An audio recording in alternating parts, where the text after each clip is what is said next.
You're listening to the Vox Media Podcast Network. This is What the Heck with Mike Heck on MMAfighting.com. Now, here is your host, Mike Heck. What the heck? Well, hello there, everybody, and welcome to a brand new edition of What the Heck here on MMAfighting.com. I am Mike Heck. Hope you're all having a fantastic week.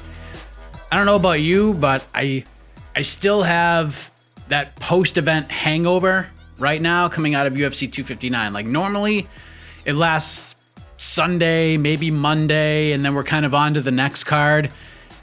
Normally it doesn't last this long. Normally it fades away, but so much happened and continues to happen and continues to be discussed, and it's just crazy. But that reminds me, it's Thursday right now. We had a little shuffle up this week in terms of the schedule. We did Between the Links on Tuesday this week. Moved this show to Thursday. We'll go back to normal next week. But like I said, UFC 259 was wild. So many storylines. Everyone's still talking about what happened, especially in the bantamweight title fight between Petr Yan and the new champion Aljamain Sterling, the disqualification. We've hit that from so many different angles here on the website. Our own Guilherme Cruz spoke with Petr Yan's coach. I spoke with Aljamain Sterling's coach, Eric Nixick, over at Extreme Couture. You can go back into the archives and check that out.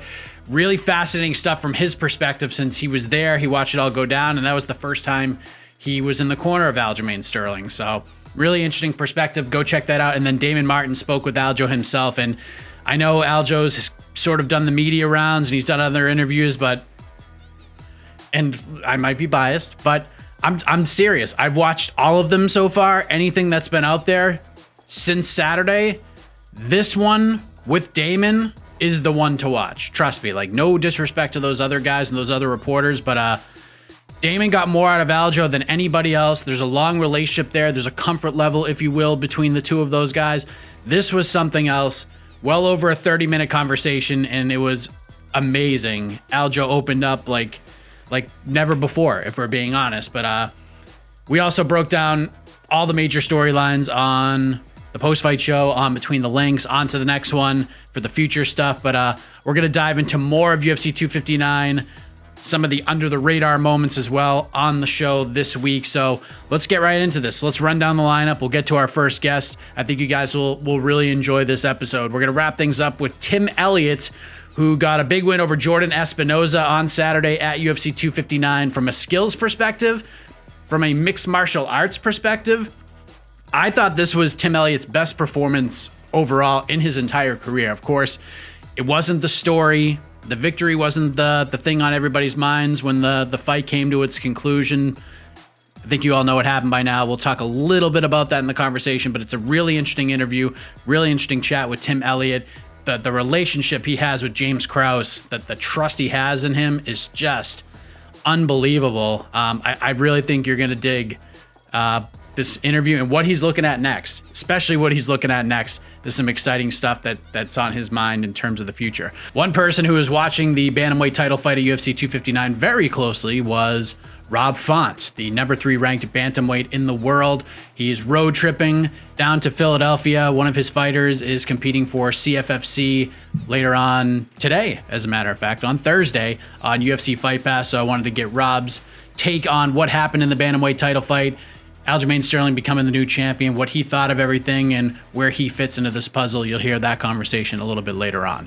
Sean Brady got himself a big win on Saturday. He remains undefeated. He's 4-0 in the UFC, submits Jake Matthews in the 3rd round. Biggest win of his career, big statement win for the Philadelphia native. And now he's in the top 15 at 170 pounds in the UFC. We'll get his thoughts on that, the fight, what he's looking at next, and more. A lot of interesting options could be on the table for one Sean Brady. Dan Ige returns to action this Saturday at UFC Vegas 21. Takes on Gavin Tucker, first fight since the loss to Calvin Kattar on Fight Island in July. Second opponent for this card. As you recall, he was supposed to fight Ryan Hall before Hall suffered an injury. And also his last fight before becoming a dad. So we'll hear from Mr. 50K himself in around 25 minutes. But I wanted to bring back one of our favorite guests, one of our favorite people, and get her perspective on the major storylines that happened on Saturday night in Las Vegas at UFC 259. So let us kick off What the Heck this week with Laura Sanko. All right, UFC 259 still at the forefront of our minds after Saturday. A lot transpired, and here to discuss it all is somebody who is in Las Vegas this past Saturday. Happy to have Laura Sanko back on the show. Laura, welcome home. How are you?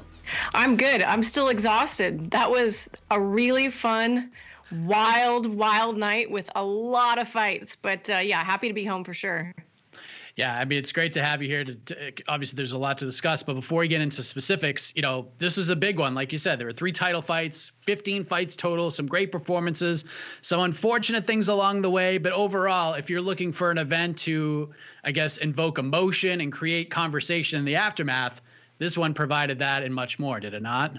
Oh, in spades. There was controversy, there was dominance, there were razor close fights. This card had a little bit of something sprinkled in there for everybody. So yeah, it was a good night for sure. It was capped off by Jan Blachowicz, who hands Israel Adesanya his first professional MMA loss. He remains the light heavyweight champion of the world, came in at about a 2-1 underdog, used a wrestling and heavy top game down the stretch to get it done. I thought the scoring was a little bit off in terms of the numbers, but I thought the right guy won the fight. Do you agree with that? I completely agree with that. And that's the right way to put it too. The right guy won the fight. Jan Blachowicz clearly, especially those last 2 rounds, secured it with all the top time. And if I'm trying to remember right, it's a little bit of a blur. I think it was round 2 where he had another a really good showing in that round. Izzy was in the fight clearly, but the big question going into that fight was, is the weight going to be a factor? And the answer is yes, especially when it comes to those grappling exchanges. And, I know Israel Adesanya is good on the ground, and he was very excited about his purple belt, and I'm sure he knows his way around. But Jan Blachowicz is a black belt. He is so fundamentally sound, and he's a big dude. I mean, it was funny to hear, I think Dana made a comment. He's like, well, Izzy's taller. Izzy might be taller, but Jan Blachowicz, I'm telling you, I've stood next to them. He is just a broad, thick, strapping man. So I do think that played a big role in it. It was a good fight, though. I mean, and while it wasn't like, I wasn't necessarily on the edge of my seat every single second, it was like watching a really, really violent chess match. And there's something pretty cool about that.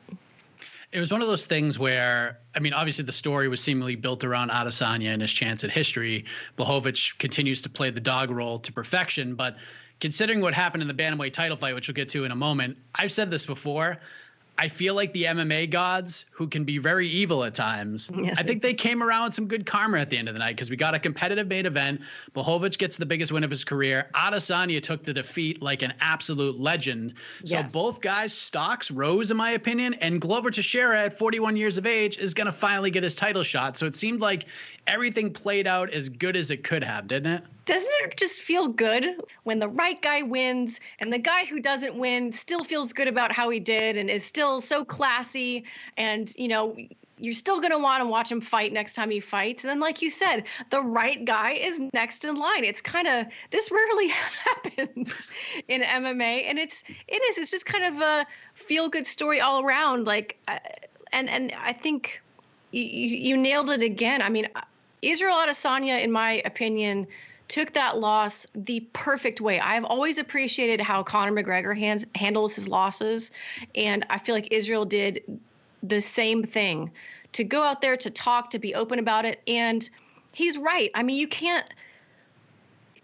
to try, right? You can't fault someone for trying. To try at greatness and not succeed at it in your first attempt is totally fine, right? I can't wait to watch him continue to dominate the middleweight division. But I really do believe that he could potentially take another stab at light heavyweight with the right opponent, the right situation, and he might approach it differently.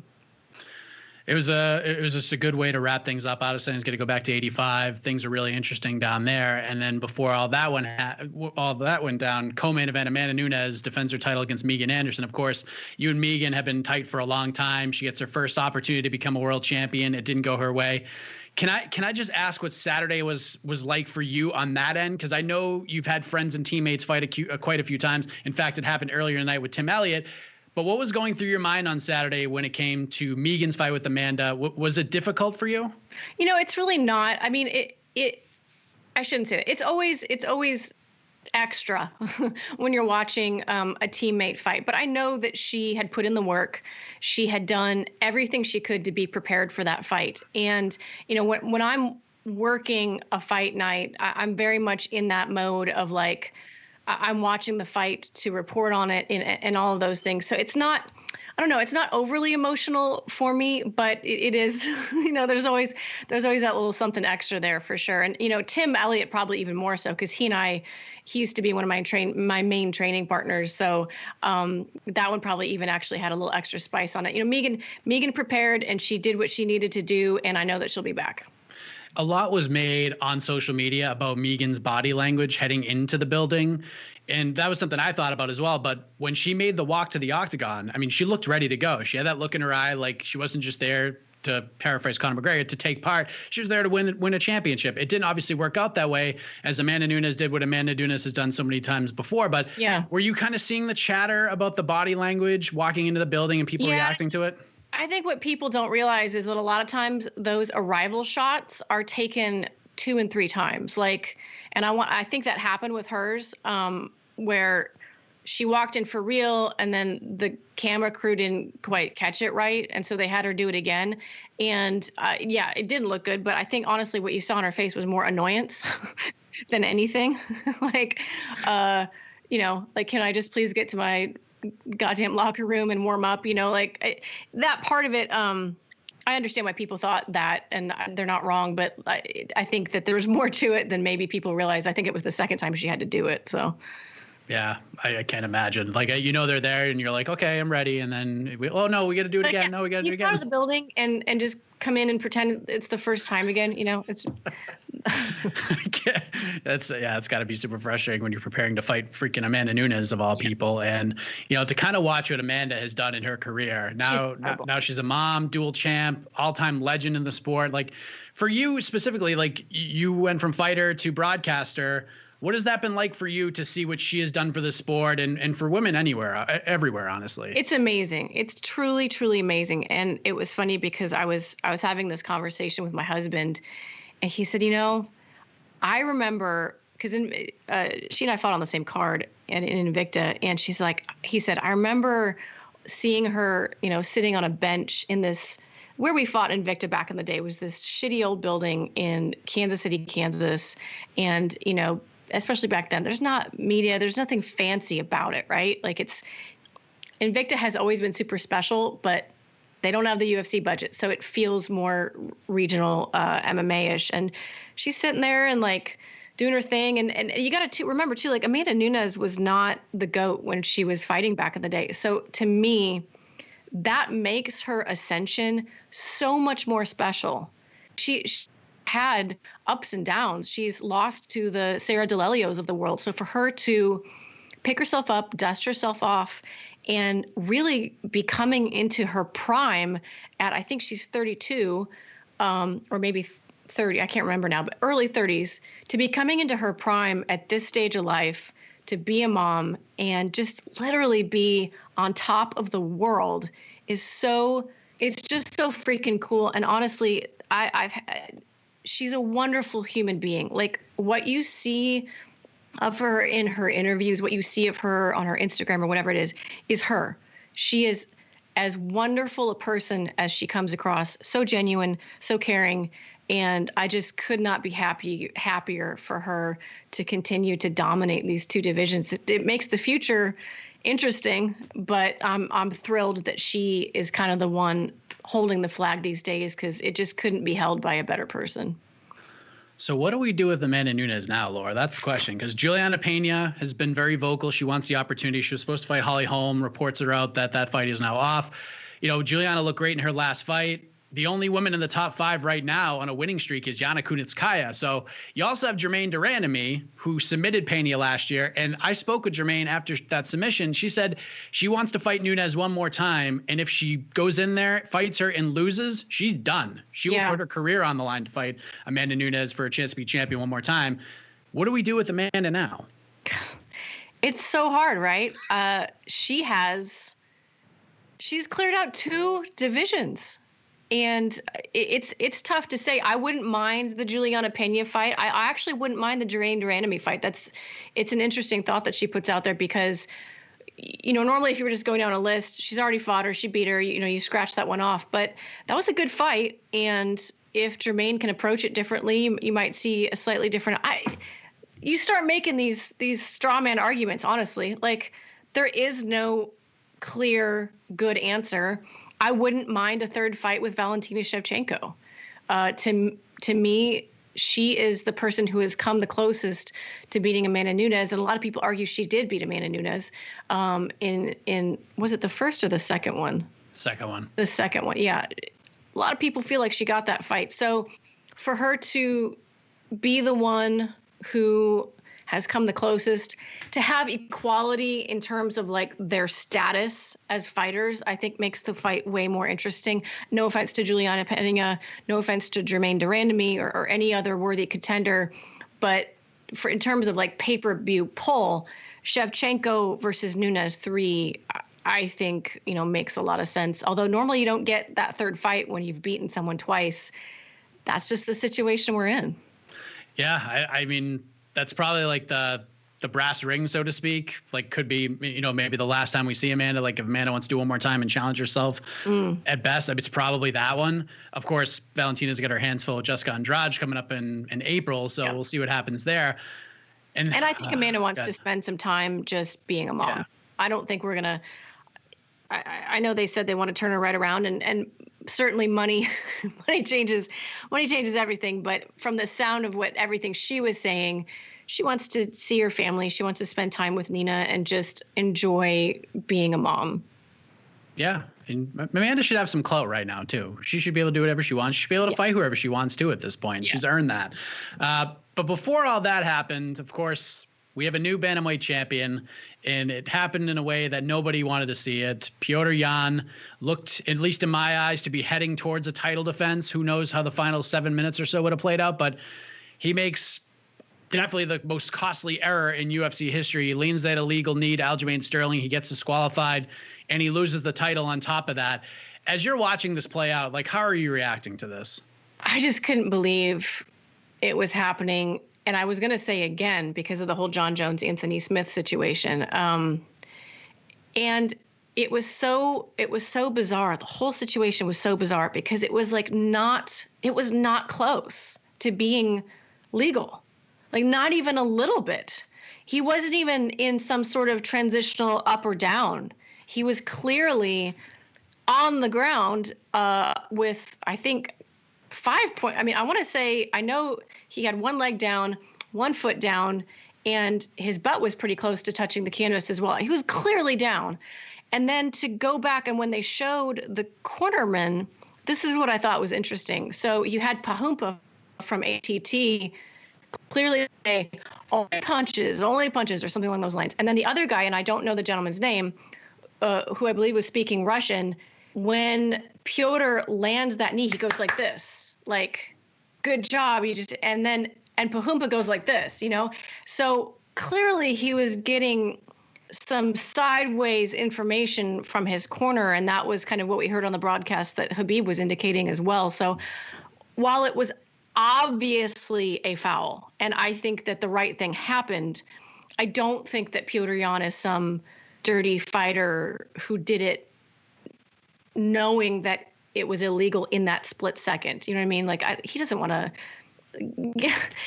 give up his title like that, and Aljamain Sterling doesn't want to win the title like that either. It was so unfortunate because Petr Yan was winning the fight, and I thought he looked great. I thought Aljamain Sterling was still very much in the fight, though, and now we'll never know. But I think it opens up the opportunity to potentially – I would like to see them run it back.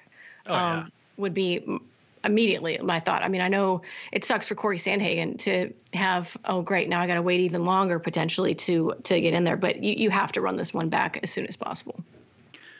We talked about like the good about how the card ended and sort of the aftermath of people and what people are saying, but we've seen a lot of ugly come out of this situation because I've seen fighters and fans, even members of the media, claiming that Aljo was faking, he was acting, and he could have kept going. But listen, as unfortunate as it was in the way it played out, Aljamain Sterling's the bantamweight champion right now. It's a tough spot to be in because you're the champion. You worked so hard to get there.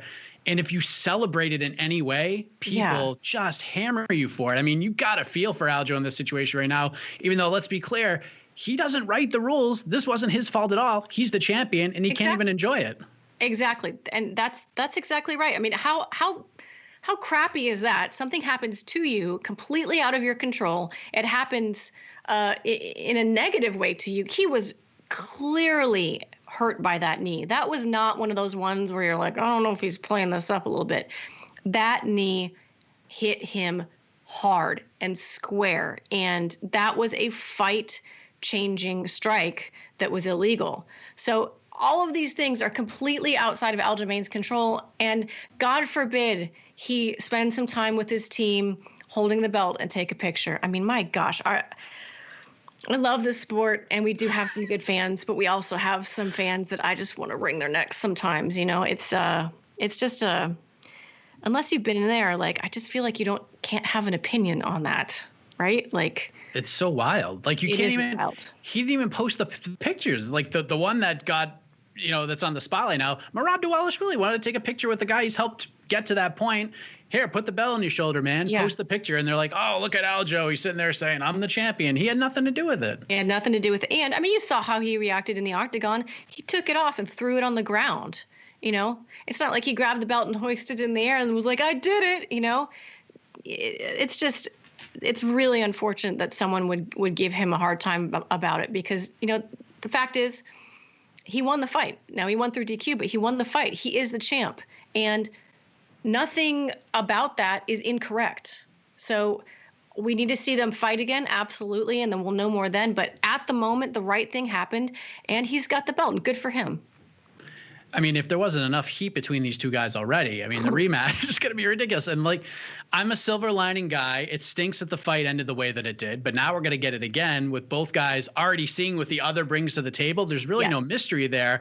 We could get 5 more rounds, and depending on how it plays out, we could get maybe 10 more rounds of this. And I'm okay with seeing these guys fight every week if possible. This is wild. Yeah, and I think I will say that I think Aljamain Sterling will come into this next fight really focusing on his strength and conditioning and cardio, because I do feel like he was starting to fatigue a little bit. He came out that first round hard. I mean, pressuring right from the bell. And Petr Yan fights kind of like he is in real life, which is this stoic, sort of like icy, stays the same pace. And you could see the momentum in the fight really shifting toward Jan as he kind of took that momentum over and had the better gas, it seemed like, toward the end in the fight there. So I actually love a second fight because, like you said, they've felt each other. They've had their hands on each other. They've had, Aljamain Sterling has had the experience of trying to manage a 5-round fight, and maybe he can approach it a little bit differently next time. So I look forward to that fight again, and it might look different. I mean, the name will definitely look different. Might look a lot different too. How scary is Islam Makhachev? Oh my gosh. And to hear DC talk about that guy, I mean, we've all heard it on camera, but to hear him talk about it behind closed doors and the stories he tells of the things that guy has done in the gym and to whom he has done them, that guy, Islam Makhachev, is going to be a big deal in that division. He is terrifying. And to put it bluntly, he's Khabib with already good striking. Khabib has good striking now, phenomenal striking in the Justin Gaethje fight. But imagine if Khabib had started with that striking. That's what you have in Islam Makhachev. Of course, we did see your guy Tim Elliott have a great performance. We saw a little bit of everything in that fight, some trash talk, which we won't really mention here. But, we saw Tim Elliott at the advice of James Krause wiping his blood all over Jordan Espinosa's face. Such a savage move. What did you make of Tim's workmanlike win on Saturday? I was so happy for him because workmanlike is the exact word for it. And I know that some people would not find it like wildly exciting and he didn't get the finish, but for Tim to go from what he used to do to what he did in that fight was exactly what he needed to do. Because the thing about Tim was, like, he was too wild. He was too offensive sometimes, particularly in those grappling situations where he would go for a low percentage submission because he saw it, and then he'd fall out of position and end up winning or losing the fight that way. Tim has always had the skills to be the champion of this division, and I'm being serious about that. I mean, you remember what he did to Demetrius Johnson in, I can't remember the first or second round, but he has the skill set. He has always struggled with the fight IQ, and not fight IQ in the sense of like you think of it with guys that are green. Fight IQ in the sense that he has needed someone like James to organize him, to create a system to all of these skills that he has and put them in a way where Tim can pick and choose in the fight and control the fight a little bit better and not feel like he has to be looking for a finish all the time. So it seems weird to say that I'm like extra proud of him to not get a fit. Kind of like Derek Minner, honestly, a lot like Derek Minner. There's like a certain level of pride in showing, okay, you have grown, you can listen. Okay, now we can start to, feed back in a little bit of that finishing desire. And I think you're going to see good things from Tim. And I just can't say enough good stuff about James as a coach. And I think people are starting to catch on, and they're going to see it more and more and more, because I'm telling you what, he really is something special. And I can't wait for James Gallagher's fight coming up, because I think you're going to see it there too. And his fight coming up in Bellator.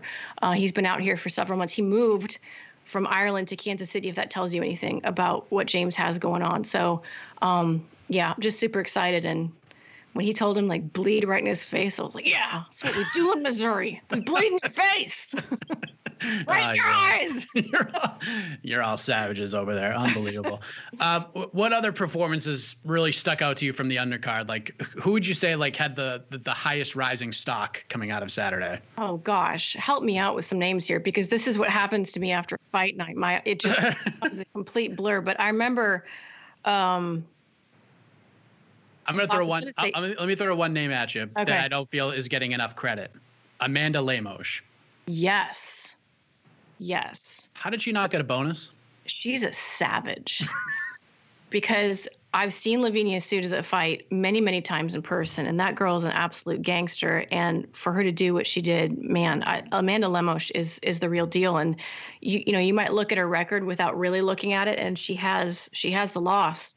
But if you delve it, that loss was at bantamweight to Leslie Smith, if I'm right. Yep. So scratch that off. I mean, she is untouchable at strawweight right now. I feel like that she's going to be problems in that division big time.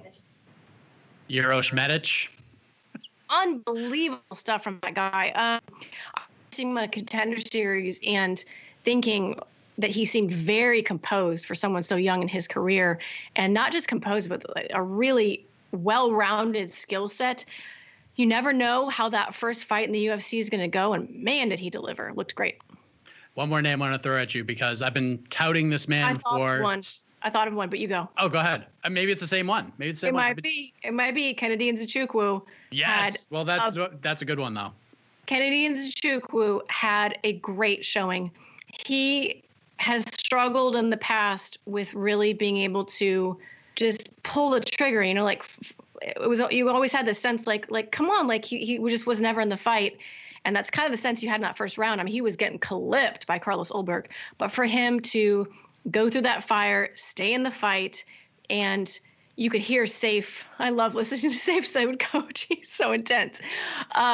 Just scream at him. And then you could see him come alive. And man, can that kid take a punch. Another situation where if he can find that trigger a little bit earlier in the fight, and I think this fight is going to give him a lot of confidence moving forward. If he can find that trigger a little earlier, he's going to be problems in that division. He is a very big light heavyweight, and he can clearly take a hard shot from another very big light heavyweight. So that's a dangerous guy. Who were you going to say? Sean Brady. Oh, yes. Thank you. See, I meant to have a card in front of me. This would have been like incredible stuff from Sean Brady. That guy is something special, and his submission skills are wild, and so are his tats. Those are impressive. He's first team, all team tattoo in the UFC. There's no doubt about it. Totally. All American. Yes. Last thing, kind of putting UFC 259 on the back burner, we got Leon Edwards back this Saturday against Belal Muhammad. Quick turnaround for Mr. Remember the Name. Really interesting matchup with Edwards on the sidelines for almost 2 years, taking on a super underrated guy in Muhammad, who finally gets his big opportunity to make a move in this division. What are your thoughts on the main event this Saturday?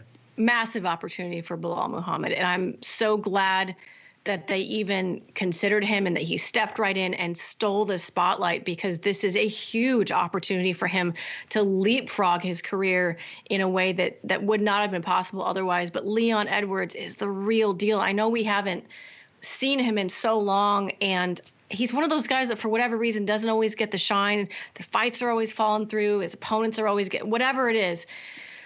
He is the real deal. Leon Edwards can get it done anywhere. He has phenomenal wrestling. He'll clip you up on the feet. Most under guys at the top of that division. So Belal's got a big task on his hand, but that's the perfect opportunity, right? Belal's stock does not go down one iota if he loses, and he has the potential to go in there and kick down the door of that division. So I'm super excited for that one. Y'all must have forgot versus Remember the Name. It just sells itself, Laura Sanko. It sells itself. Look right in front of us, Mike. I like it. I know, it just popped in. I was like, maybe I need a new career, and just, putting these posters together. I can't draw, but I can put words together. But Laura, you're the best. Thank you for doing this. A lot to discuss, a lot to talk about. When are you back on the broadcast? I'm back for UFC 260. I think I've got LFA coming up in a couple weeks, and then my next UFC will be UFC 260. You'll see me back on the weigh-in show, the new weigh-in show that we've got for pay-per-views, as well as the social media quick hits on Facebook and TikTok and like literally everywhere. So yeah, you'll see me. She's a treasure, that Laura Sanko. I gotta tell you, I cannot wait to see where she's at from a professional level in like a year or two, because listen, she's crushing it right now. But I mean, and I know a lot of people talk about this, I would love to see her get a shot on the broadcast calling some fights for the UFC, the Contender Series at the very least. I mean, she does an amazing job with Invicta when she's in the booth. Now she's in the booth for a lot of the LFA cards. She's such a talent. It's always great having her on. Her perspective is just outstanding, and that's why she's one of our favorites. Big thank you to Laura Sanko for coming back on the program. We move to our next guest, back in action this Saturday, UFC Vegas 21. That one headlined by Leon Edwards versus Belal Muhammad, a fun one at 170 pounds. Big opportunity for Belal Muhammad. Let's welcome the number 9 ranked featherweight contender in the world to the program for the first time, Dan Ige. All right, we move ahead to our next guest. He returns to action this Saturday at UFC Vegas 21. A very fun fight, 145 pounds, taking on Gavin Tucker. Let us say hello to Dan Ige, kind enough to join us in the middle of fight week. Dan, how are you, man? What's up, Mike? I'm good, man. I'm feeling great. Excited to be here. Excited to be competing. Yeah, it's great to have you. This is long overdue for sure. You and I having a conversation, but there's a lot going on in your life, man, including a big fight this Saturday. Gavin Tucker is a very good fighter, but your original opponent was Ryan Hall, which was a fight that got everybody's attention. Unfortunately, he was forced to pull out due to an injury. You remain on the card, but I'm curious, how did you react when you found out that Ryan was out of the fight? You know what? It is what it is, and it was a little bit unfortunate because I was the guy. I wanted to be the guy to. He said no one wants to fight him, right? So I wanted to be the guy to step up there and go out and shut his game down, but unfortunately, he got injured, and he sent me a message when it happened, and it's just an unfortunate event. And, that's the sport we're in. We can't control everything in our lives and in our training, so, it is what it is. But my mindset was set on competing because, obviously I'm going to become a father, and so it really doesn't matter who shows up Saturday night. I'm going to face somebody, and it happens to be Gavin Tucker at this moment, so that's what I'm prepared for.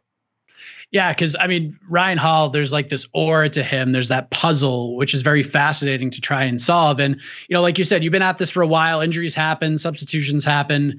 But I'm curious, like at this point in your career, like going from a guy like Ryan to Gavin, these are two very different guys in terms of strategy, what they bring to the table. Did you have to make a lot of adjustments because of that, or did everything relatively stay the same?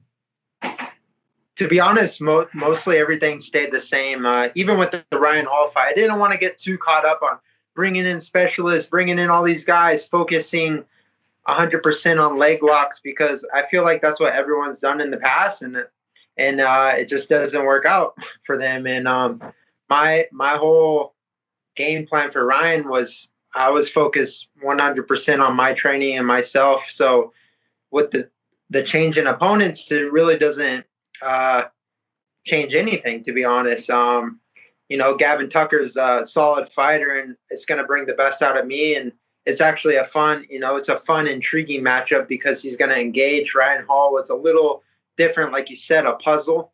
And I was excited to go out there and, figure out the Rubik's Cube. But we got a different puzzle ahead of us on Saturday, and Gavin Tucker, and I'm excited to solve this puzzle as well.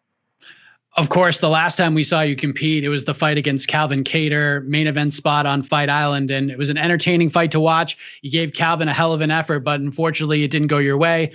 Life was a bit different back then for you, but I'm sure you took a lot away from that fight nonetheless, and that experience. What were you able to take away from that fight with Calvin? The fight with Calvin was a great experience. Actually, my whole year of 2020 was a great experience. Fighting Mirsad in February, and then going into the pandemic and getting the opportunity to fight Edson Barboza on a 2 weeks notice, and coming away with that one victorious. And then the opportunity came along to fight Calvin Kattar. And it was just a crazy times. And I don't regret one thing, anything that I did. And I came in there at my best, and I fell short, but, I took a lot away from that fight. And I feel like what I took the most away was, throughout my whole entire UFC career, I never really, I was on the go. I was always in camp, always grinding, fight after fight after fight, went on a 6-fight win streak. So I took the fast road to the title. That was my goal, obviously, and it still is the goal. But for once, I had a chance to take a little break and sit back and focus on building my skill, because in camp, you're just focused on game plan and getting in good shape.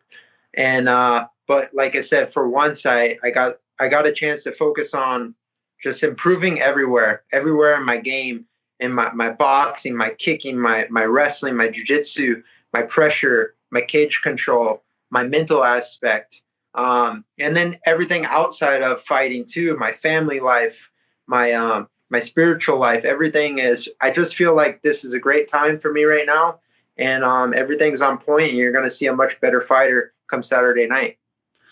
One of the things I really enjoyed about that fight was, the fight was great, but kind of the aftermath, because that fight kind of brought out the best in everybody in a strange way. Like the respect between you and Calvin, Eric Nixick and Tyson Chartier, your team and his. It was just really cool to watch, like the photos after the fight and whatnot. Like, although it stinks to go home with a loss, being a part of like that positivity, that respect in a sport where things can get pretty ugly, that must have been pretty cool for you and everybody else involved, was it not?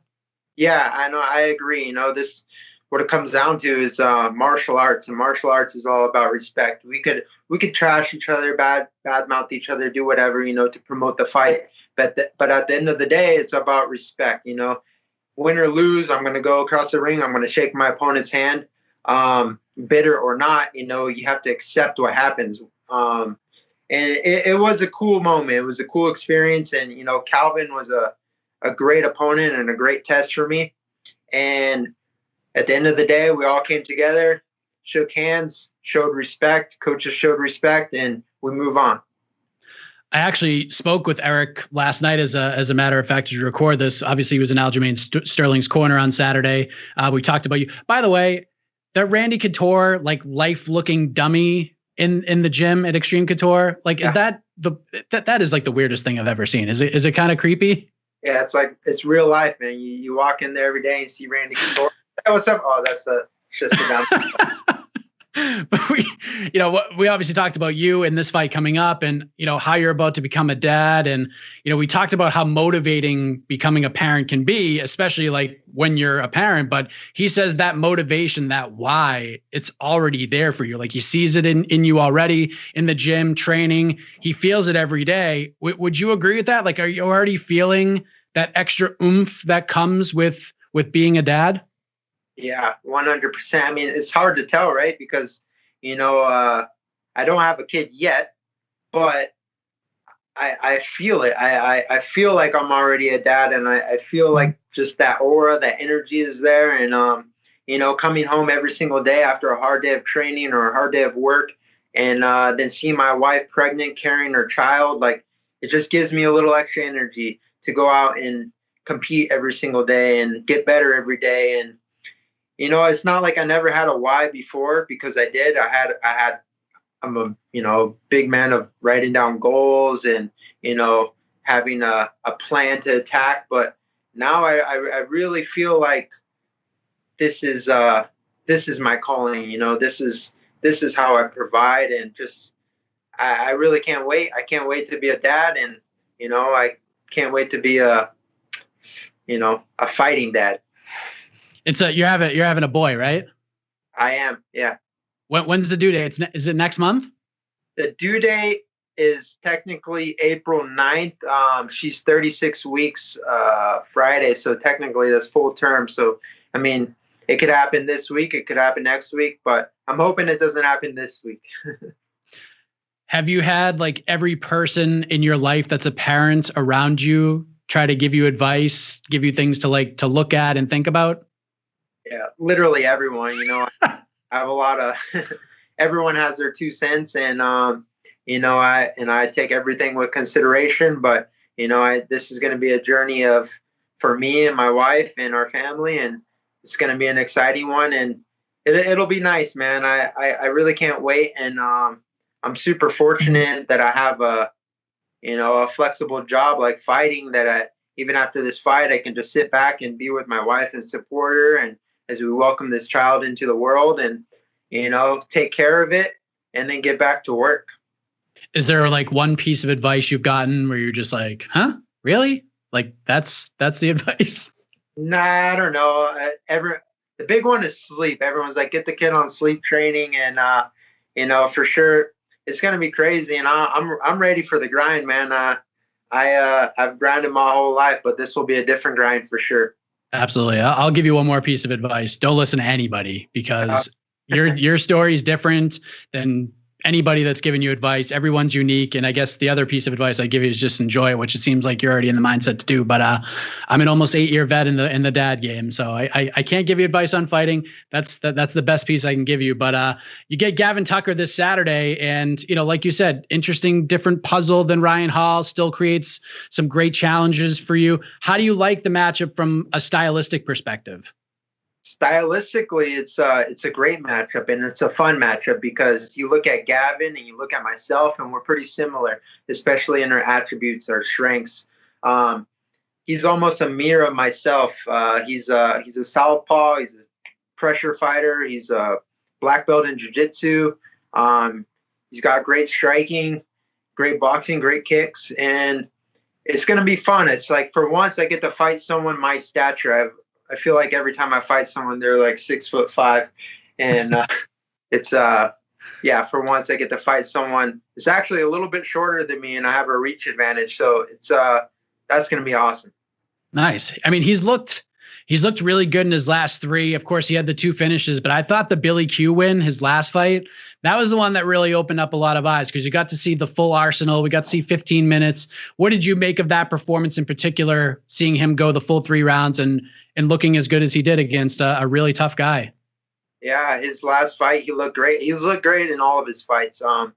Aside from the Rick Glenn fight, he came back strong, and he's been on a tear ever since. And his last fight against Billy Q, a very tough, promising up-and-coming prospect, he went out there and put a pace on him. Billy Q tried to set the pace, and Gavin was able to match the pace and just be a little bit better in every exchange. So, that's why I'm excited, because I'm a pace setter. So I have a guy that's going to be willing to match my pace and be willing to go blow for blow and takedown for takedown and strike for strike. So it's going to be a fun match. It's going to be a fun fight for the fans. And, I look forward to competing with Gavin. I was talking to Eric about this last night. We talked about like Casey O'Neill and the performance she had in her debut, and also Julian Erosa, because I think Julian Erosa is one of the more underrated feel-good stories over the last year. Just to see him come back and get a couple of finishes and look as good as he had as a teammate, a fellow 45er, seeing what that guy has been able to do, seeing the ups and downs, the adversity he's had to overcome. Has that given you a little extra pep, like some inspiration, seeing him come through like this? For sure, man. Julian's he's been a great training partner, and watching this guy's career, I was watching this guy, obviously when he was on The Ultimate Fighter, I got to watch him compete there, and I was a fan back then. I'm a fan now. And getting to train with him every day and see him battle through adversity, get cut from the UFC, make a comeback, get cut from the UFC, make a comeback, and now he's doing good, and now he's winning, and I feel like everything is coming to fruition for Julian. And man, that's one of the toughest guys in the room. He's such an awkward style, and he's such a competitor. So it's great to have a guy like Julian in the room. He definitely pushes me and motivates me. And for instance, he fought on Saturday. He was in the gym 9 a.m. on Monday morning drilling. So that's inspiring in its own. So I'm super happy for Julian, and he deserves all the best. Yeah, like I said, such a great story. Your story continues on Saturday. Your last fight pre-fatherhood, man. How do we get this thing done? Dude, I know, right? I'm definitely I'm gonna go out there. I'm gonna put it all on the line, and I just talked to my wife before I got here in quarantine. I told her I'm coming home with both paychecks. So and a potential $50,000. So that's the goal. I wanted to touch on one last thing. I appreciate the time. I know it's fight week, but I saw the other day you posted a video of your MMA debut, and you talked about having like no striking experience, but you're watching like old Mike Tyson highlight videos, and that fired you up. It kind of molded your game plan for the fight. And also, I think your opponent told you at weigh-ins he had a wedding to go to, so you took it easy on his face and dug into his body. I mean, that's pretty wild that in your first fight, you have the wherewithal to like look out for your fellow man like that. This was what, in 2011? Yeah, that was my amateur MMA debut. It's actually funny because I got a new opponent the day of the weigh-ins. I showed up to the weigh-in. My original opponent, whoever I was supposed to fight, didn't show up. And there was another guy there, and this guy, he was known. He fights on like every single card. He's probably had 40 plus amateur fights and loses a lot of them. But they came to me. They're like, "Hey, we got this guy," and actually his name was Micah Ige. He had the same last name as, not related at all. But I asked my cornerman and what they thought about it, and they're like, I think you could take this guy. And like I said, I had zero striking experience whatsoever. I wrestled a little bit in high school, wrestled a little bit in college, and I think I was a blue belt or purple belt at the time in jiu-jitsu. So, I was confident because I was competing in BJJ competitions and stuff, and I was doing good. I had that fire in me to compete. And yeah, at the night of the fight, I remember, I didn't even know how to be nervous yet. Like, I wasn't nervous, but I just remember not having any striking experience whatsoever. And there was people at the fights, whatever. I don't know if it was my cornerman or what, but there was literally people like telling me how to throw a right hand. And so I was watching Mike Tyson, turned on some highlights, and right before the fight, got pumped up and went out there and got a finish.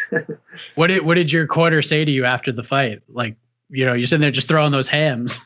I don't even remember, to be honest. I just I felt like I was Tyson. I finished the guy and I didn't jump on the cage. Like, I just cracked my neck and walked away like, yeah, I'm the man. And it was from that day that I knew that was my path. At the time, I didn't know if I wanted to be a fighter, but after that day, I knew for sure that was my calling. So wild, man. Like, I'm curious, like 10 years later, seeing where you are now in the UFC, you're a top 10 guy in one of the craziest divisions in the sport. You're about to become a dad. If present Dan Ige could go back in time and talk to like that guy, the guy who had no striking experience, going in there watching Mike Tyson highlight reel videos before his MMA debut, if you go back and talk to that guy, what would you say to him? Honestly, I wouldn't change a thing about me. I feel like I've always had the dream. I've always had the vision.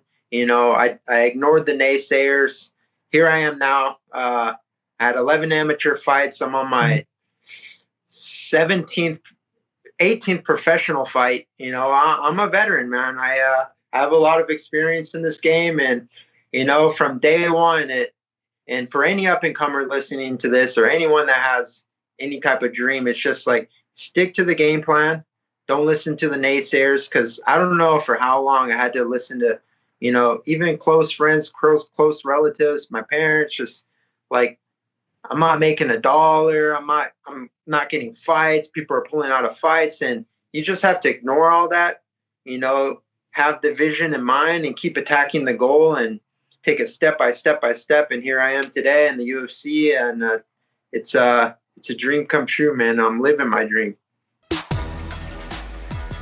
As we head to our next guest, we're going to check in with the number 3 ranked bantamweight in the world. He was watching the title fight at UFC 259 between Petr Yan and Aljamain Sterling very, very closely.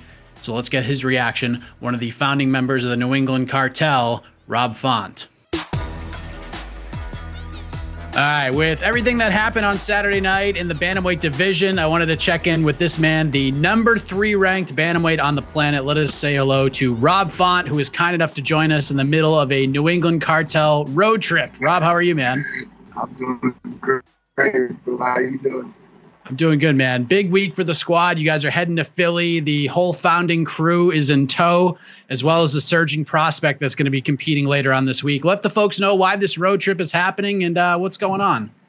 Yeah, we're headed to Philly, looking to, get a knockout with my boy Tom Pags. He's up and coming and making his pro debut on short notice. So we're jumping the Jeep and flying down. I mean, we're riding down there now. There you go. So the last time we spoke, Rob, it was a couple of days after the knockout win over Marlon Moraes. It shot you into the top 5. And since then, you've already bumped up 2 spots to number 3. Doesn't get much better than that, man. How does it feel to be a top 3 guy in the world right now?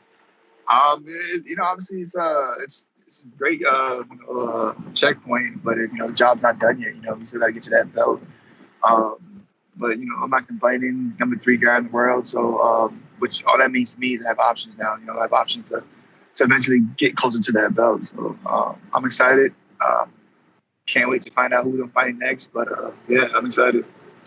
Obviously, like you just said, with that number next to your name, the road to a title shot in the UFC gets a little bit shorter. Of course, there was a big title fight on Saturday at UFC 259 between Petr Yan and Aljamain Sterling, which ended in the most unfortunate way that you can draw up. But before you get into like how it ended in the aftermath of it all, what did you think of the actual fight? Like, was it how you expected it to play out, or were you surprised with the first 19 or so minutes of the fight?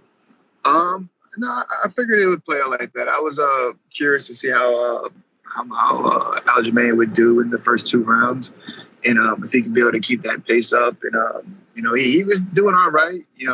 Wasn't like landing much, but it was definitely busy. I was definitely impressed with how patient Jan was. So I've also saw some holes, saw some good things. Overall, the fight was okay, I guess, but then obviously you had the ending, So I wasn't definitely how do I say, like I wasn't like too impressed with Aljamain, except for the fact that he can keep pushing the pace. And then if anything, so I was a little more impressed with how slick Jan was with his takedowns, little tricks. Little trips and all that. So, but yeah, a tough fight. They did their thing. I want them to hurry up and do the rematch so they can get out the way, so I can get myself in there. So I'm sure everybody watching this knows what happened. There's like 30 seconds left in the 4th round. Sterling's on the mat, knee down, points of contact down, and then Jan drills Sterling with the illegal knee, puts Aljo in a very bad way. Referee gives him some time. The doctor comes in, the doctor leaves, and then the doctor comes back in, and the fight is finally ruled a DQ, and Sterling is the new UFC bantamweight champion. What are you thinking watching this all go down? I'm just thinking, like, man, it's going to have to wait a lot longer, man. That's all I'm thinking. Like, I'm going to have to wait a lot longer. They're going to have to do the rematch. And then, but, I also, obviously, I was a little confused on what was going on. And then once I feel like once it got to like that 2-minute mark, I was like, oh, there's no way he's getting back up and fighting. So I was all right, well, how does this play out? And then, it played out the way it played out. Again, that's all that means. I still got to wait a little longer to finally find out who I'm fighting, and obviously they gotta do this again. I'm not sure when they're doing it, but they have to do it again. And yeah, man, I'm just a little upset, man, because like shit, man, like hurry up, man. Smooth this division on. I mean, nobody is happy with the way this all played out. You have your own perspective on it, but even Aljamain being the champion right now, he's gotten a ton of heat from all this, even though he did absolutely nothing wrong in this situation. Have you seen the amount of like negativity thrown his way by fans, even members of the media, even fellow fighters in your division? Yeah, man, it's tough. It's tough when you're in Aljamain's position. He's always out there. He's out there. He's always he's very opinionated. So when you don't like, when you kind of that, and then I think how do I say, like, you have the Anthony Smith and John Jones situation. So when there's like a situation that already played out and you have something to point at, it's just, I feel bad for him as far as like the critics and the media definitely gonna roast him, but technically probably wasn't the worst move either. So yeah, I mean, it is what it is. I kind of feel bad for him, but it is what it is, man. I'm not sure if like this even jumped into your mind at all, but have you thought about what it would be like if you were in Aljamain's position? Sort of. I don't know. I don't know how I would make that decision. Just getting kneed in the face. That's a tough decision. It's he's on the spot. Financially, it makes sense, right? So definitely a smart move. But yeah, I don't know. I don't know how we would deal with that. I don't know how he was feeling. I don't know how tired he was. I don't know what he was feeling like that. But it's definitely a shitty situation, and especially in the title fight when you find a champ that should know the rules.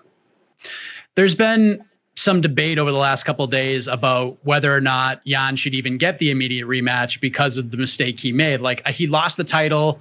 If they run it back, Aljamain's going to get the extra money. He's going to get the pay-per-view points, etc. So I'm curious to get your thoughts on this. Is that enough punishment in your eyes? Or do you think because of how it played out, not knowing the rules, making that big mistake, that Jan should have to maybe get in the back of the line, so to speak, and work his way back up? I don't know. It's tough. Like, I can see that playing out, but I definitely think they're gonna do the rematch. He definitely was the guy. I mean, sorry, Jan was definitely, yeah,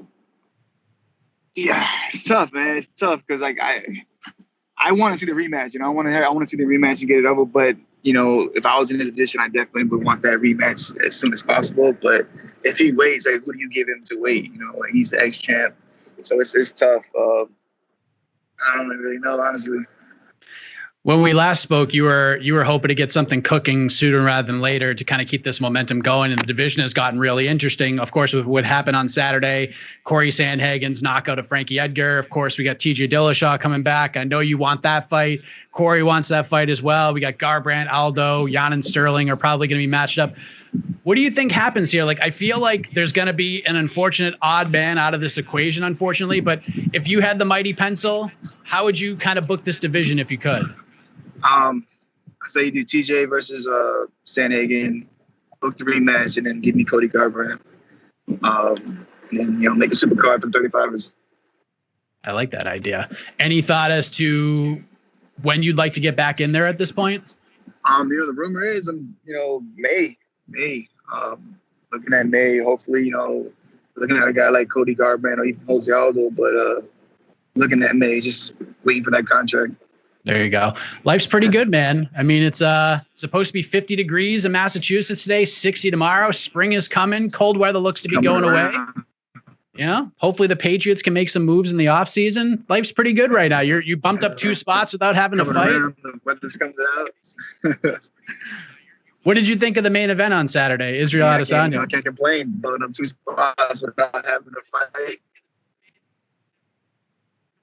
What did you think of what the main event on Saturday? I enjoyed it. I just wish he would have it. I definitely enjoyed it. Jan and I can't even pronounce it. How you pronounce his last name? Blachowicz. Blachowicz. Yeah, I think, he showed some, real good striking. Definitely showed that he can wrestle and stay on top. But, Izzy just showed that he just needs a little bit more work off his back, especially moving around with a big guy like that. So it was fun and entertainment. I definitely learned a little bit off that. Yep. Can you hear me? Okay, yeah. I lost you for like the last probably like 30 seconds of what you just said. Freezing up out here. I'm freezing up out here. Where the hell we at? So you're road tripping. There you go. Yeah, it's just a wild world right now. We got disqualifications and title fights. We got Tom Brady getting hammered at victory parades. Just wild times indeed, man.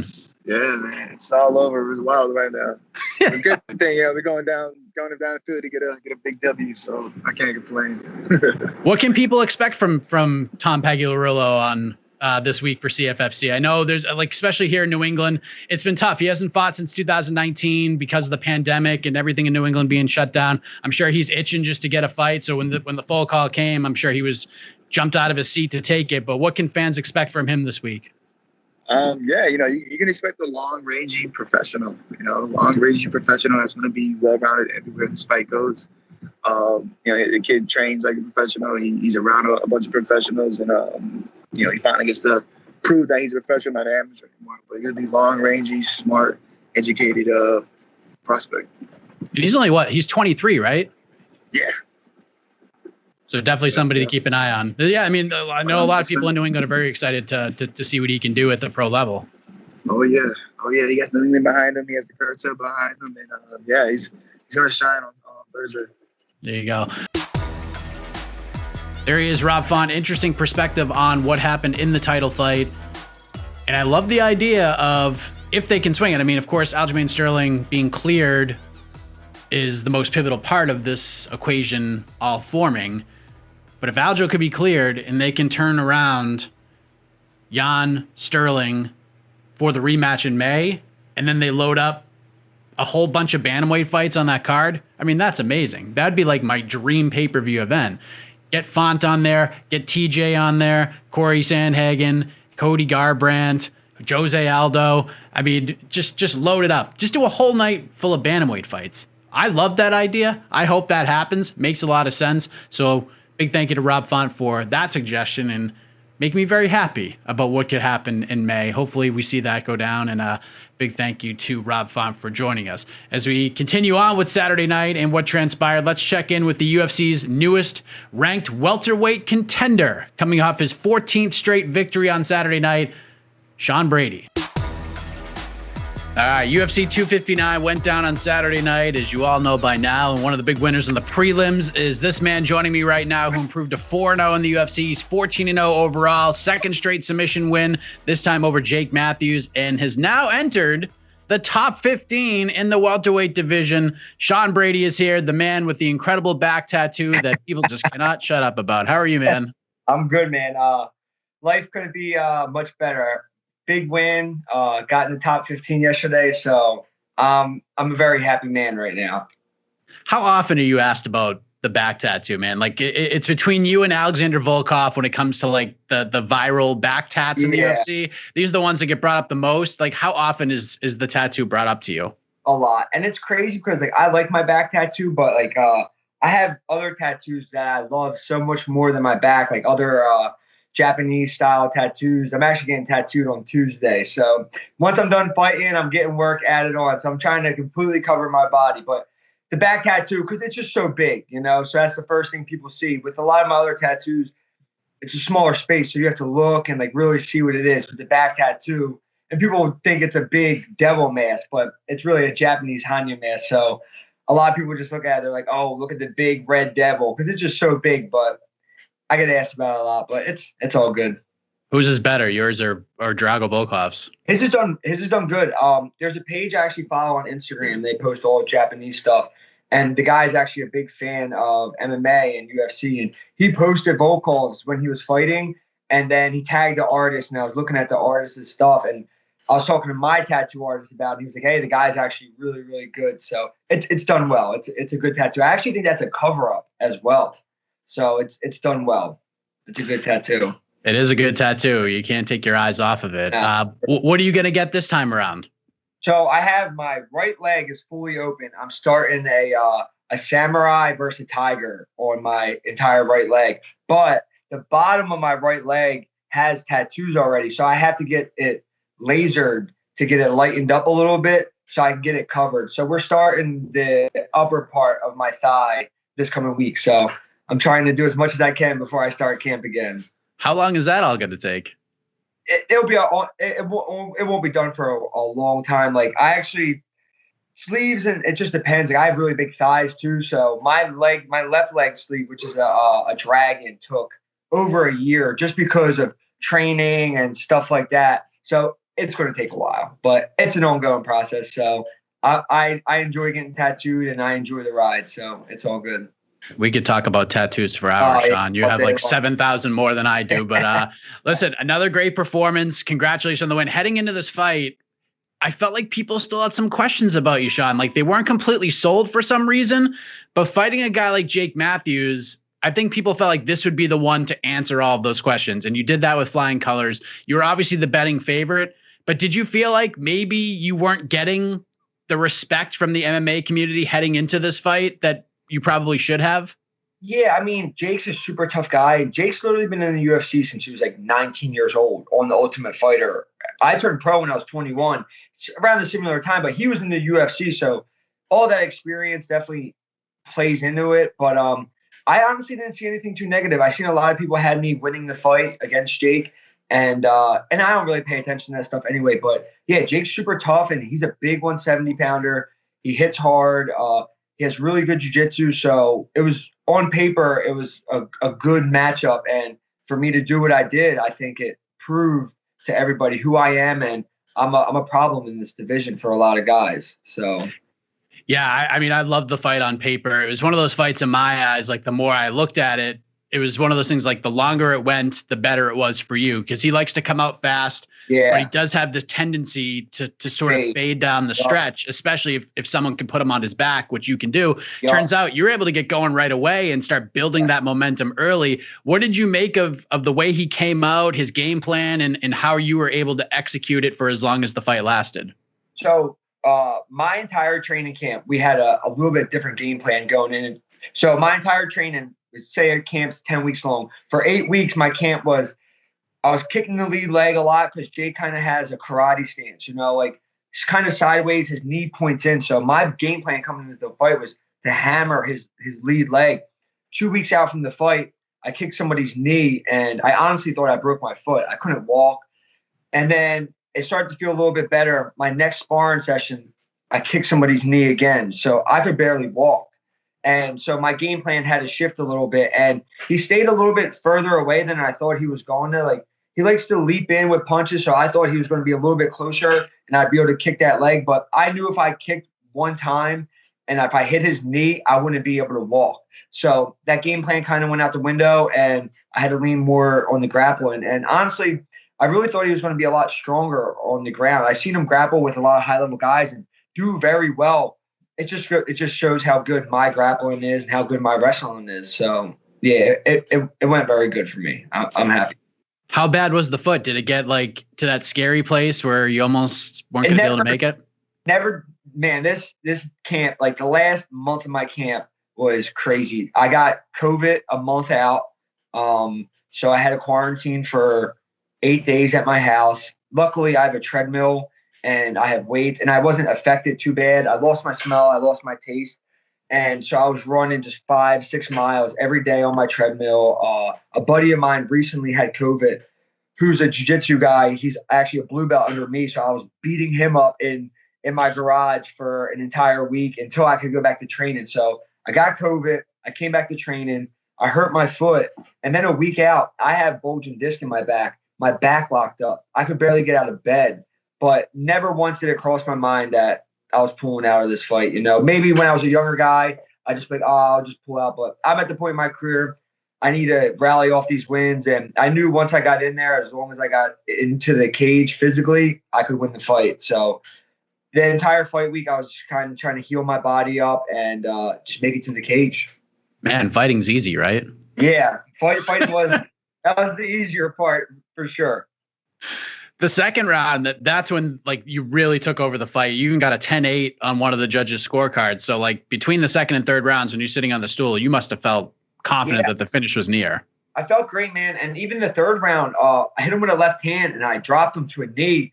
And I feel like I'm just so composed now, like where other guys might have tried to rush it. And Jake has a good overhand. So I dropped him and I was kind of looking at him like, all right, maybe I'll go in. But I knew he wasn't fully out of it. So I feel like I showed some good composure there and just kept my cool. And yeah, man, once I was on top of him, he wasn't getting up. And I knew the finish was near. I think I looked up in the third round, there was 2 minutes left. And I was hitting him with some good ground and pound. I was like, I can probably finish him. And once I folded his wrist over, I felt the arm triangle. And that's actually my bad side. My good side's my right side. So, but I heard him gargling. I squeezed and got the tap. That was your first arm triangle submission, right? Yeah, and it's my first third round finish. So I was stoked about that. To be able to finish guys in the third round's a good thing to know. Yeah, especially a guy like that. That's a good name to have on the resume. 100%. I feel like your striking's gotten a lot better too. Yeah. Like, have you noticed that? Like, does it feel a little more comfortable in there? In the room, bro, if people could see, like my training partners know, my coaches know, I light people up on the feet. Like my stand-up is really good. My boxing, my kicking. Most people can't handle my stand-up in the room, but actual fighting is a little bit different, and the range always feels a little bit different. So once my striking catches up to my confidence of my grappling, I think I'm gonna beat a lot of these top guys, and I'm just getting more confident with each and every fight.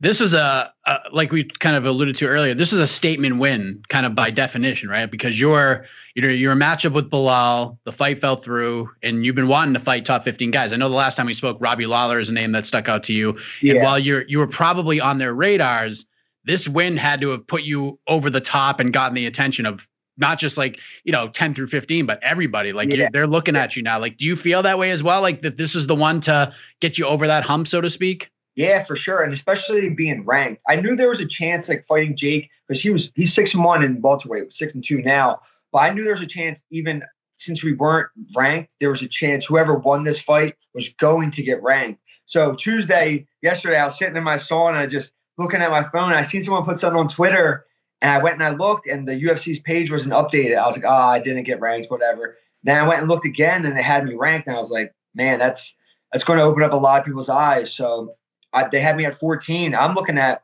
all the guys right there, and I'm even looking at the top 10 guys. I know Demian Maia doesn't have a fight. I know Michael Chiesa doesn't have a fight. I'll fight any of these guys. So it's just a waiting game to see who they want to give me. Demian Maia is a really interesting option because it would be his last fight. Yeah, he doesn't have a fight. He hasn't fought in almost a year. They still have him ranked, so I'm assuming he still wants to fight. I would love that fight. So we'll see. That would be something. Yeah. That'd be a really interesting test for you because he's still. I mean, listen, he's up there in age, but he's such a specialist. Yeah. If he climbs on your back or gets you on the ground, he'll strangle you. So I definitely would like that fight. There's so many matchups I can do. So we'll see. It's only a couple of days after the fight. I want to let my body heal up a little bit more, but I'm already back training, striking. I have really bad mat burn on my knees from the canvas. So I'll probably try to start jiu-jitsu within like next couple of days, but I got to let those scabs heal up. Would Maia be like your top option, perfect world kind of scenario? No, anyone in the top 15. Like they have me ranked now, which is cool, but I need to show that I belong there. I know I belong there, but I need to fight a top 15 guy to show everybody what's up. The first thing I thought of when I saw the rankings was, now he's ranked higher than Robbie Lawler. So based on the numbers and ranking, et cetera, like that fight becomes much more enticing for him should he want to go that direction. I know you mentioned Li Jingliang as an option, and I'll tell you. Go ahead. I think that'd be perfect. Him, he fought Jake. Jake beat him, and Jake beat him pretty significantly. And I just did what I did to Jake. I would like to. He's ranked number 12. I'm 14. I think that's a good fight too. Yeah, like we host a matchmaking show on the website, and a popular name thrown out was Neil Magny. A lot of people want to see you and Neil Magny fight. Like but just nice. Like you wake up, it's a Wednesday as you record, and there's a lot of doors that could be open for you. It's got to feel good. I was actually just training with Neil. Neil's a good buddy of mine. I don't want that fight. I like Neil a lot, and we've been training together a decent amount lately, and I would like to keep that going. So hopefully that's not the name they send me. There's so many other options, but we'll see what happens.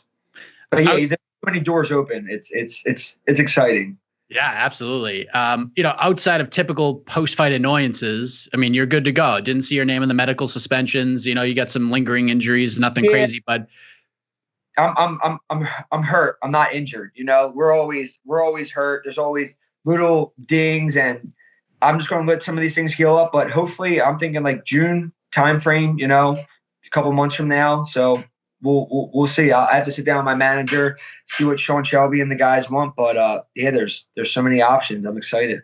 Yeah, you go in, you get a win, you're in the top 15, come out relatively unscathed. Yeah. And the one thing missing on Saturday was the bonus. I mean, 15-fight card, the odds are kind of against you anyways, but still, was a part of you hopeful that an extra 50 G's might hit your bank account? I'm always hopeful an extra 50 G's is going to hit my bank. But the prelims were going, like, we were in the back warming up, and I took like an hour nap in the back. And I woke up, and we were watching the fights, and I'm like, man, it's finish. And after I fought, it kind of slowed down, and the card on paper was insane.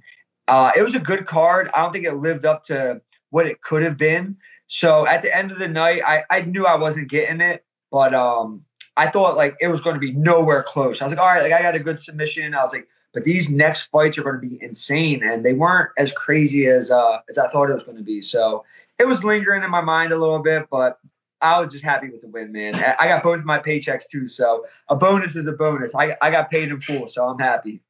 What did you think of Amanda Nunes' submission? Because not a lot of people are talking about it. They just expect her to go in and do what she does, but the submission was ridiculous. I believe that people aren't talking about like how hard a triangle from the back is, especially against a girl who's competing for a UFC title, is it's very hard thing to do. Triangles from your back are crazy, but she literally got a triangle from having her back. It's not an easy thing to do. Like, you don't see that too much in the room. So people are like talking about her overhand and everything. I was super impressed with her submission. She's a beast, man. There's no one messing with that chick. So she's such a nice girl too. Like, I seen her, I said hi to her. She like said hi to me. She's very nice, and she's a killer. What did you think about the bantamweight title fight? I know, you and Aljo, you both had that CFFC tie, and it was just unfortunate, man. Like, nobody wins in that situation. It sucked. I mean, and there's backlash everywhere, and it's unfortunate. This is the big story heading out of a card of that nature. But what did you think of that whole situation watching it? Clearly, the knee was super illegal. I don't know why Peter would throw that. Aljo was clearly down, but I don't think it should have been up to Aljo. It shouldn't be up to a fighter who just got kneed in the face as to what's going to play out. Like, I feel like there should be rules in play for that. Like, if you get hit in the NFL, you don't, like, Tom Brady doesn't get to decide like what's going to, like, there's just rules in play, and I think I don't know. It's very unfortunate the way it happened. Clearly a super illegal knee. I don't think Aljamain was faking. He's coming out saying a lot of stuff, and he has to defend himself. I mean, I don't know what I would do in that situation. It's easy to say, oh, you could just man up. You don't know how he was feeling. Most of the people were saying, no, just man up. Probably never even been slapped in their face, let alone kneed by a killer like Petr Yan in the mouth. So it's hard to say. Yeah, it's crazy to watch. I'm curious to get your take on Saturday, because Leon Edwards, Bilal Muhammad, that's a big one at 170. It's in your division. Bilal's ranked, I think, one spot above you right now. Yeah. Bilal could shake some things up on Saturday, but Edwards is a tough out, man. Who do you like in that one? I don't know who's going to win, but I think it's going to go all 25 minutes. I don't think either guy's going to – neither one of them are two crazy finishers, but they both set a high pace, and I think it's going to go 25 minutes. I think Bilal's got better wrestling, so maybe if he throws in those takedowns, puts Leon on his back. But I was just watching Leon versus RDA, and he was taking RDA down. I just haven't watched Leon in so long because he hasn't fought in forever, so people forget how good he is. I think it's going to be a good fight. And I kind of called out Bilal after my fight, and I seen Big John McCarthy was like saying it was a bad call out because I was asking to get him off of a loss, and I understand. And now, like when I heard it back, I was like, it does make sense. I shouldn't be calling somebody off a loss, but it wouldn't. If Bilal wins, he gets ranked number 3. He's not going to fight me. So I was just meaning like if he'd be closer to my ranking, and that's all I meant by that. So we'll see. I'm excited. Big John's just poking and prodding at everybody these days. Man, he gives me a lot of love. So that's he gives me a lot of love. And everywhere, every media thing I've seen, I've been getting a lot of love. So Paul Felder was super happy for me. He hit me up and he said people were blowing him up about how excited they are for me. And yeah, I'm getting a lot of support. So it's awesome. Yeah, I spoke with your man Eddie Alvarez about a month ago, and he couldn't stop singing your praises. So phoned him yesterday. He's getting ready to head out soon. So I told him if he needs anything before he heads out. He's fighting a guy a little bit taller than me, so I'm not the best look for him. But yeah, he's getting ready to go do his thing. Eddie's like a big brother to me, so having his support, he FaceTimed me the day of the fight. I got a lot of good people in my corner. Eddie's the man. I've been telling people about this kid for years, and people are starting to see it play out. What a win, what a performance for Sean Brady. A lot of fun options. That Demian Maia option, it's interesting the more I see it. Like if you listen on to the next one, I know that was thrown out there a couple times. I didn't love it at first because it's a risky fight, and if you're gonna continue to build these contenders and prospects, Demian Maia is a scary proposition because he can submit anybody on any given night. Like anybody at 170 pounds right now, he could do it. But the more I think about it, the more I'm intrigued by it. And hearing Sean Brady talk about it, it's interesting. I'd love to. I'm fascinated by it. I kind of want to see how it plays out. I don't know if that's what's going to happen, but I'm down. I'm in for it. So either way, a lot of options for Sean Brady, especially in this division. And congratulations to him on another big win. As we get ready to put a bow on this week's edition of What the Heck. One more big winner from UFC 259 coming up in a matter of moments, but just wanted to thank all of you for watching the program this week. This is episode number 49. 50 shows in the books once we get to next week. Just crazy. It'll be 1 year with MMA fighting coming up the week after that. March 23rd will be 1 year I've been with this amazing team, and it's just been wild. I can't believe it's been a year already. Things have just flown by, even with the pandemic. It's wild, but we're just getting started here. Like a lot of work to do, no doubt about it, to get this where I think it could be. But for all you hardcores out there who have been there since day one, it means a lot. So thank you very much. Big shout out to Casey Leiden, my hero, the production wizard. He's the one that makes this thing happen on the ones and twos, makes this thing look as good as it looks, makes me look as average as I look, but makes the show roll smoothly. I appreciate that very much. He's the man. Jose Young's cool Alex on the graphics and the social stuff all the time. You all rock. And that's that. We're going to leave you with my chat with the number 10 ranked flyweight in the world, coming off his unanimous decision win over Jordan Espinosa on Saturday night at UFC 259, Mr. Tim Elliott. Enjoy that conversation. And as always, have a heck of a week, everybody. All right, if there's a way to describe this man's performance on Saturday at UFC 259, I tend to go with workmanlike. A dominant unanimous decision win for Tim Elliott over Jordan Espinosa. 2 straight victories for Mr. Elliott. Great stuff. Tim, good to see you, man. How are you? Good, man. Thanks for having me. Still up here in Vegas, hanging out, trying to get my house ready for rent. There you go. Adulting is tough, man. It's what we got to do. Yeah. I'll tell you what, man. You have had a lot of crazy fights, great finishes, and victories in your career. I got to tell you, I think from top to bottom, this was the best performance of your career in terms of like mixed martial arts and staying patient and like staying within yourself. This was a great showing for you, man. Are you as impressed with your performance as I am and a lot of other people are? I wasn't super happy with it. James Krause said the same thing, though. He said my best performance to date. Like, he's trained with Jordan in the past. He knows how good he is. I'm almost never satisfied with my fights. But I've had some issues in the past where like I just want to do all this crazy stuff and be so exciting. And I lost the back of Gina's phone. Hold on one second. But I've wanted to really work on being exciting and stuff, and it made it almost impossible to stay consistent. And consistency is key. And in this fight, I was able to do that. The whole time I stuck with the game plan, a game plan that we had worked for a long time. And James actually changed twice in the fight. So I'm just lucky enough to have a coach like him that can pick up on those different things that I'm not even able to recognize. And he can see it, and I can make those adjustments in between rounds. And if I can keep doing that, I can keep winning. Yeah, I mean, I was curious because like when you fight a certain way for so long, like you're so fast and furious in that exciting style. I mean, it has to be a challenge at this point to like turn that gear off, right? But it seems like you said, like over these last couple of fights, you've done that, and James has been a great influence on that. How would you describe that transition? It's doing less almost. I would overdo things. I'll go in, I'll work my ass off to get a takedown, and then I'll work my ass off to pass or get to mount, and then I would do that. And then I would scramble somehow to get on bottom, and I would have these 50-50 reversal flops, and now I would go from winning to being on bottom, and then I had to do extra work to get up and undo the shit that I did to myself. And so it's just doing less, like going in, getting the takedown, and then once I'm in a dominant winning position, stay winning. Like James is like, you always get in a hurry to stop winning. Like you did the work to get on top. Like it's not my duty to be exciting for both of us. Like if I get the guy down, it's not my duty to let him get up so I can take him down again. It's on him to do that. And that's what makes a guy tired. And that's what it works to my style, even though it's not exactly what I want to be doing.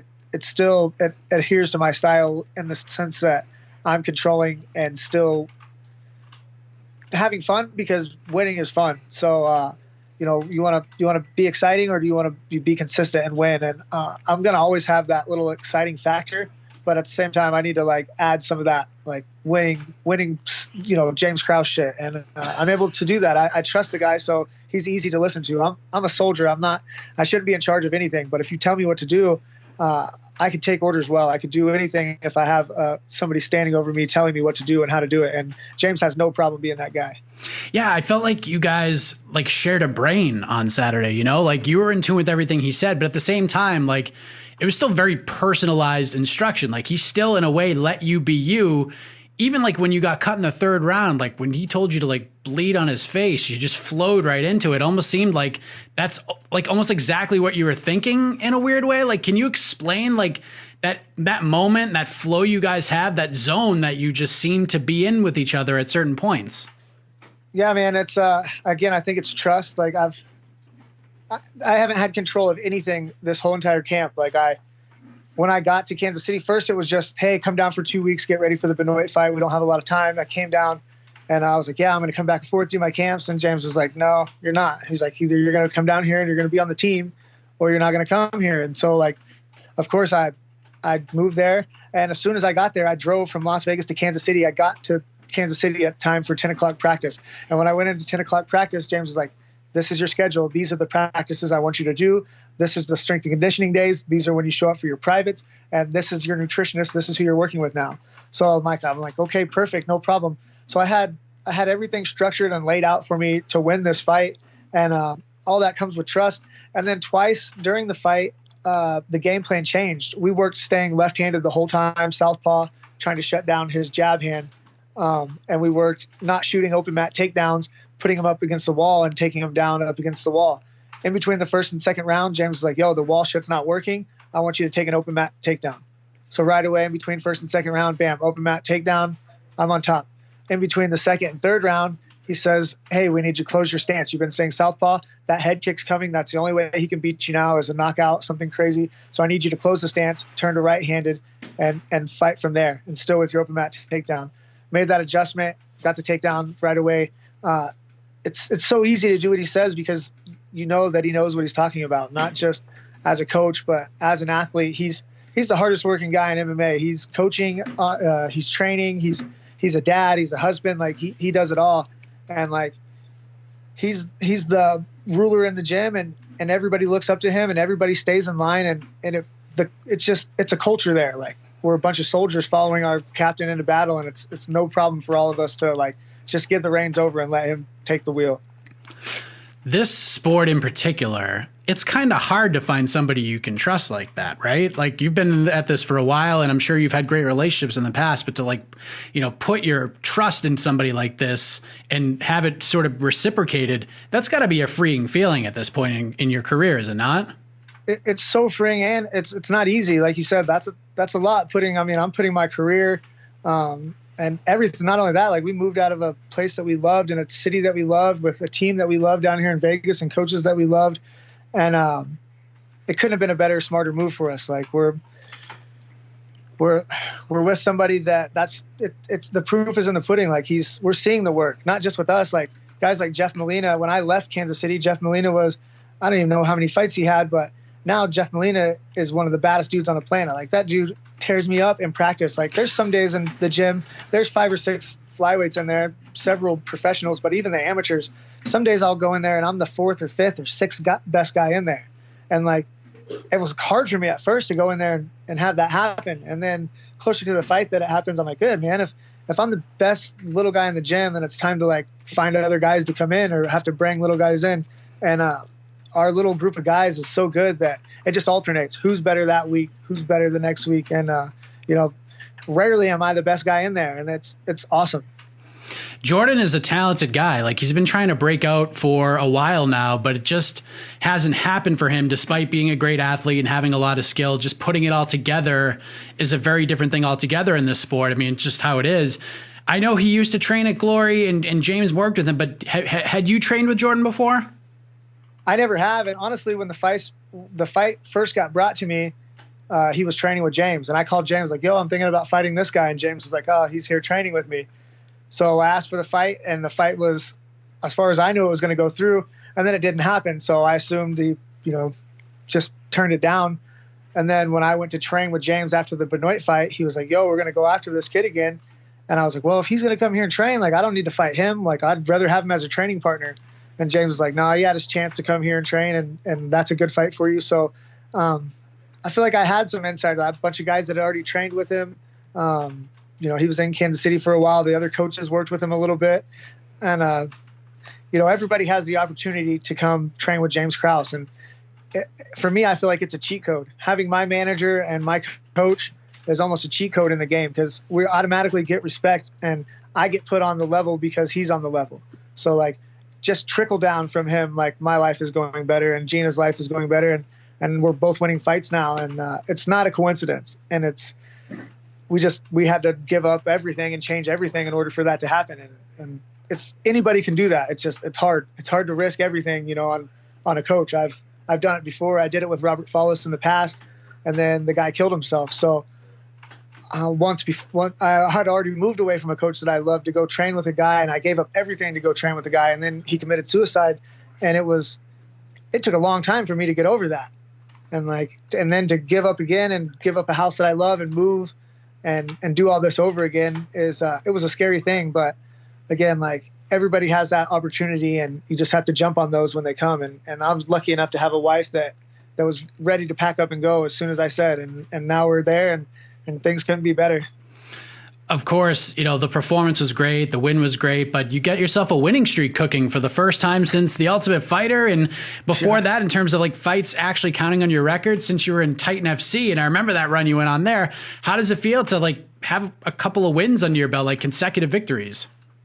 Like you said, it's new to me. I've never really put a streak together in the UFC, and I think that had to do, like, a little bit with the betting odds. If you look, consistency has not been there. So, but that was always consistency with what was going on in my day-to-day life that affected my fighting.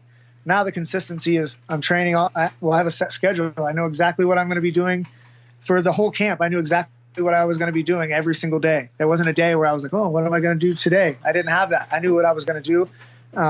And it made it easy come fight night. Like, I didn't have to think about anything. I just had to listen and do what I'd already been doing. So everything just takes care of itself if you're doing the right thing and staying consistent. And I'm doing that now. And that's, like I said, I'm getting older, but I'm getting smarter, and I'm getting better. And that's a problem for a lot of these little guys. The one sort of unfortunate thing about the fight is the win isn't the big story, Tim. Like it's what happened at the end of the second round, the words you had for him. And we're not going to like get into specifics here because you explained yourself in the media scrum. I did have a couple of questions. Like firstly, like, does it kind of suck that the story isn't about the win, but about 25 seconds in the second round? It does. And like I said, the worst part about it is that like the fight's not being talked about, but the fight wasn't, for me, the fight wasn't the banger that I really wanted, but that's not on me. That it takes two guys to fight. And a big part of it was I lost my cool because I wasn't performing how I really wanted to. The things that I really wanted to work that I'd been doing this camp weren't really working, and I was getting frustrated. And I already had a little bit of bad blood toward the guy. I don't like him, which is not new for me either. Usually I'm friends with the guys that I fight and definitely friends after we fight. But with this one, there was something there, and I lost my temper, and I took him down, and I was talking shit. But that was meant like between him and I wasn't trying to blast the guy. I just wanted to let him know that I knew and get in his head and punish him a little bit. But it sucks that that's what's being talked about, and that's not my place. I'm not the guy. You know what I mean? I want to be the company guy that the UFC can call to come in and fight and make weight. Keep his mouth shut and do his job, and then let it go, and then go home and come back and do it again, the next week. And I think I've been that guy in the past, and hopefully it doesn't shadow me out, and I can still be that guy for the UFC. I feel like people make mistakes, and I'm no different than anybody else. But 15, 20 fights in the UFC, I haven't made very many, and I've never caused the promotion any kind of embarrassment or shame. And I stand by all that, and I'm proud of what I've done in this company.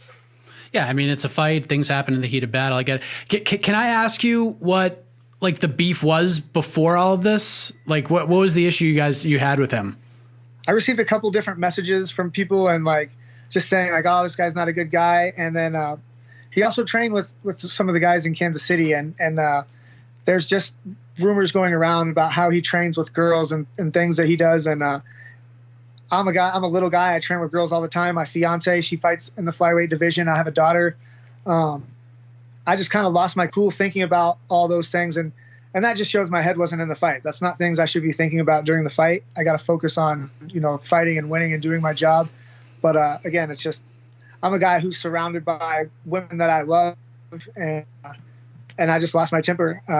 But I still get messages. People say things on the internet. You know what I mean? You can't really take it for truth, and that's on me. I made a rash decision to talk when I shouldn't have, and it's something I'm gonna have to deal with and figure out. But again, I was upset, and there's nothing I can do about it now. Yeah. Last thing on this, and again, we're not going to talk about anything specific, but like you said, you probably get messages all the time from fans and people, and there was like one message in particular that was kind of like the standout. Do you just wish like you never looked at it, like you deleted it or just kept it where it was? I mean, the thing is whether you win or lose or talk shit or don't talk shit, every single fight you get the same thing. It's like people saying, "Oh, great job," or "You suck," and the bad part about with this one is I think that it upset some of his fans. So I'm getting like messages talking about my daughter and my fiance and stuff. But again, I don't try to pay too much attention to it. At the end of the day, I'm here to fight and win fights, and I got the win, and I wish that was the story, but it's not. And all I can do is make the next one. The story can be about the fight, and I got my fiance coming up next, so I have plenty to occupy my time. Yeah, and James is going to be pretty busy too over the next few weeks, right? I mean, always, man. Always. It's like he's in Vegas every Saturday. Yeah, well, he doesn't even take his luggage and shit home now. He just leaves it here at the hotel. He keeps the same room. It's so crazy, man. Have you spoken at all with Jordan since Saturday, or is there just nothing to say to him at this point? No, we don't talk. If he wanted to call and have a conversation, we could. I'm still getting messages from people saying like he's a bad guy and stuff. But the thing is, like, it's not my place. I don't really care. It's all I can do to worry about my own problems. And I have plenty of things that I'm not proud of that I've done. And, I'm trying to raise a 5-year-old daughter to, be a respectable human being. And I have to hold myself to a higher standard, and I have to show her that level of respect. And and, me talking on the TV and cursing to where she could hear, she watches my fights. So that's not something I want her to see out of me or think that that's who I am.